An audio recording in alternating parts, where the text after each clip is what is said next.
ton job. On va parler sécurité avec Eventi Security et à mes côtés Mohamed Ali qui est le président de cette société. Bonjour. Bonjour. Alors, c'est vrai qu'on va parler avec vous pendant quelques minutes de sécurité, mais on va aussi parler des événements que vous avez couverts. Commençons d'ailleurs par ça. D'accord. Donc moi, Mohamed Ali Merimi, je suis le président de Eventi Security.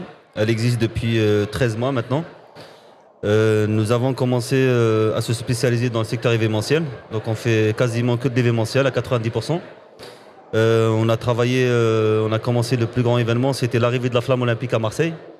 Nous avons eu un grand dispositif qui dépasse les centaines.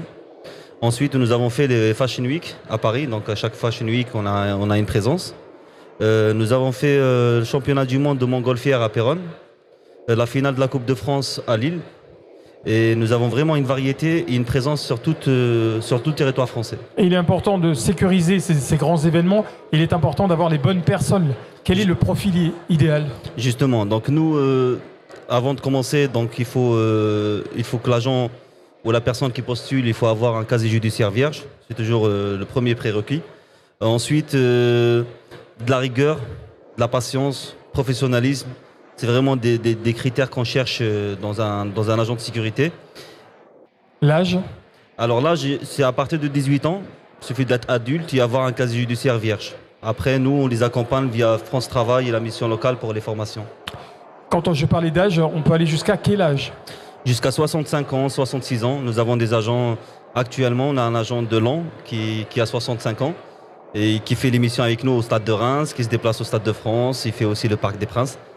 Quelle est la journée type pour un agent de sécurité? Alors la journée type d'un agent de sécurité, c'est justement, il n'y a pas de journée type. Il y a une grande variation dans notre métier. Dans les Fashion Week, c'est pas comme dans les stades. Dans les stades, c'est pas comme dans les concerts. Mais généralement, donc nous, comment on fonctionne, nos agents, il y a un transport qui part de Laon, toujours. Donc il y a un rassemblement à la gare de Laon. Ensuite, on part tous ensemble sur le lieu de l'événement. Donc parfois, on fait 45 minutes de route pour Reims. Pour Paris, on peut un peu plus. On termine avec la présentation, c'est important aussi. Voilà. Donc la présentation, il faut que l'agent soit présentable. Après, au-delà de ça, nous, on fournit les tenues et les équipements aux agents. Donc on leur donne tout ce qu'il faut pour qu'ils soient présentables sur le terrain. Et puis après, les agents, ils connaissent leur travail. Donc ils savent qu'ils sont là pour sécuriser les biens et les personnes. Ils sont ici pour avoir une bonne vision de la sécurité, avoir un sens de l'observation et surtout une bonne communication. Hommes, femmes et même des personnes en situation de handicap. Donc on en a dans nos effectifs. Surtout en ce moment, donc, au niveau des femmes, nous sommes à 20% de nos effectifs de femmes.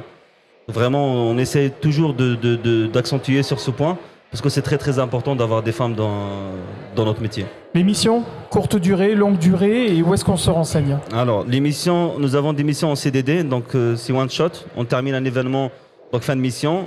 Nous avons des missions avec un CDD de 1 mois jusqu'à 3 mois. Et nous avons des CDI partiels aussi, entre 48 heures jusqu'à 100 heures par mois. Et nous avons des CDI pleins, à temps plein, dans les hôtels. Nous travaillons notamment avec un groupe qui s'appelle Lavorel. C'est un groupe d'hôtels Hyatt Regency, qui est devenu maintenant le Grand Pavillon à Chantilly. Nous avons une vingtaine d'agents là-bas qui sont en CDI. Où est-ce qu'on se renseigne? Alors, pour se renseigner, donc, nous, on fait aussi de l'orientation. Donc, on oriente nos agents. On les envoie vers France Travail et vers la mission locale. Dans le cadre d'une PEI, donc c'est eux qui leur passent la formation. On a des partenariats avec des centres de formation, soit dans l'Aisne, soit à Paris. Merci.